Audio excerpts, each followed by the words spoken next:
Hello दोस्तों, आपको हमारी प्रियांशी स्टोरीज यूट्यूब चैनल में स्वागत है।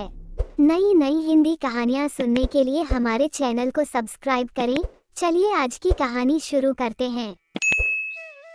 एक गुरु और शिष्य जंगल से होते हुए अपने गांव जा रहे होते हैं। अंधेरा काफी हो चुका था।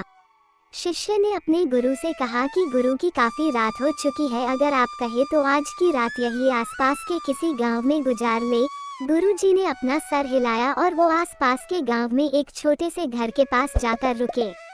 अब जैसे ही वहां गए तो गुरुजी के शिष्य ने दरवाजा ठकाया। उस घर से एक गरीब आदमी बाहर आया तो गुरुजी ने बोला, हम अपने गांव जा रहे थे, लेकिन काफी रात होने के वजह से हमने इसी गांव में रुकने को सोचा। क्या हम आज रात आपके यहाँ रुक सकते हैं?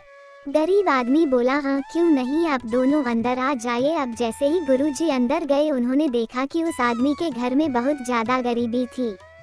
गुरुजी ने उससे पूछा कि आप काम क्या करते हो? वो गरीब आदमी बोला कि मेरे पास बहुत सारी जमीन है। तो गुरुजी ने बोला, अगर तुम्हारे पास बहुत सारी जमीन है तो इस तरह से क्यों रह रहे हो? वो आदमी बोला, ये किसी काम की नहीं है। गांव वाले बोलते हैं कि ये बंजर जमीन है, यहाँ पर कुछ भी नहीं उगाई जा सकती है और वहाँ फसल उगाना बहुत बड़ी बेवकूफ़ी है। गुरुजी ने बोला कि तुम्हारा गुजारा कैसे होता है? उसने बोला कि मेरे पास एक भैंस है जिससे मेरा पूरा घर चलता है। ये सुनने के बाद गुरुजी सो जाते हैं और रात में जब सब लोग सो रहे होते हैं तब गुरुजी अपने शिष्य को उठाते हैं और उस गरीब आदमी की भैंस लेकर अपने गाँव चले जाते हैं। शिष्य अपने गुरु से पूछता है कि गुरुजी, कहीं आप ये गलत तो नहीं कर रहे हैं? उस गरीब आदमी की रोजी रोटी इसी भैंस की वजह से चलती है। तो गुरुजी अपने शिष्य की तरफ देखते हैं और मुस्कुराते हुए आगे बढ़ जाते हैं।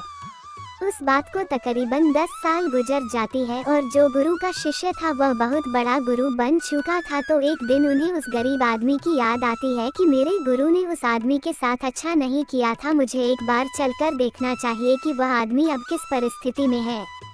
वह शिष्य उस गांव की तरफ जाता है और वहां जैसे ही पहुंचता है तो वह देखता है कि जहां पर उस गरीब आदमी का झोपड़ा था वहां पर एक बड़ा ही आलीशान महल बन चुका था और उस झोपड़ी के बाहर जो बंजर जमीन थी उस पर फल और फूलों के बगीचे थे।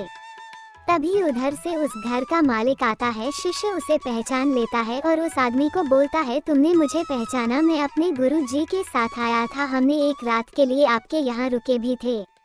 वो आदमी उसे पहचान लेता है और बोलता है कि उस रात में आप कहाँ चले गए थे? और उस रात के बाद ही मेरी भैंस कहीं चली गई थी, मेरे पास कोई रास्ता नहीं था, तो मैंने अपनी जमीन पर मेहनत की और फसल निकल आई और आज मैं इस गांव का सबसे बड़ा और सबसे अमीर आदमी बन चुका हूँ। ये सुनने के बाद शिष्य के आंखों में अपने गुरु जी के लिए आंसू आ गए और उसे ये बात अब समझ आई और वो रोने लगा। इस कहानी से हमें ये सीख मिलती है कि हमारे अंदर ऐसी बहुत सी टैलेंट छुपी हुई है, लेकिन हमें कोई ना कोई चीज़ रुका कर रखी है। वो आपके फैमिली वाले भी हो सकते हैं, आपको जॉब भी हो सकती है, कुछ और भी हो सकता है। देखिए, आपके पास भी तो भैंस की जैसी कोई दूसरी चीज़ तो नहीं है जिसने आपको आगे बढ़ने से रोक कर रखा है।